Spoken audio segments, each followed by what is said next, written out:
रामनगर की विश्व प्रसिद्ध रामलीला के 20वें दिन रविवार को हनुमान जी ने माता जानकी का श्री राम को पता बता दिया तो वानरी सेना उत्साह से भर उठी।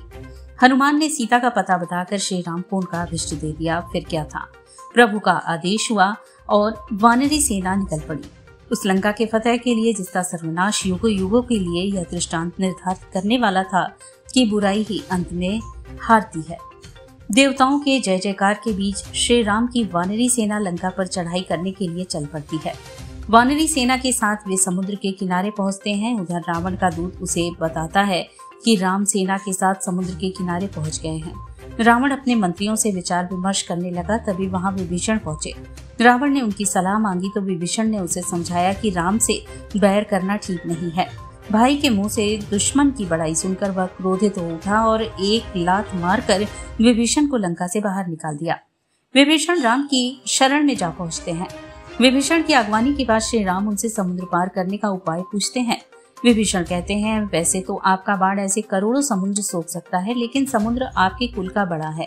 आप विनती करिए, समुद्र ऐसा उपाय करेगा कि आप पार चले जाएंगे। श्री राम विनती करते हैं। जब देर तक समुद्र कोई उत्तर नहीं देता तो श्री राम अग्नि बाण निकालकर प्रत्यंचा पर चढ़ा लेते हैं।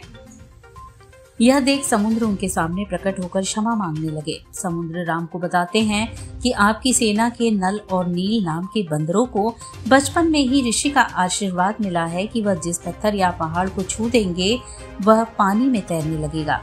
आप इस विधि से सेतु का निर्माण कराइए। जामवंत की सलाह पर सभी वानर भालू पहाड़ और पेड़ उखाड़ लाते हैं। सेतु का निर्माण शुरू हो जाता है। यह देखकर राम वहां की रमणीक भूमि पर शिव स्थापना करते हैं। शिव स्थापना एवं पूजा करने के बाद वह कहते हैं कि शिव के समान हमें कोई प्यारा नहीं है।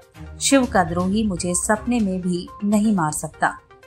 जो मेरे द्वारा स्थापित रामेश्वर का दर्शन करेगा वह हमारे धाम को जाएगा और जो सेतु का दर्शन करेगा वह भव सागर पार कर जाएगा। यहीं पर आरती के बाद लीला को विश्राम दिया गया।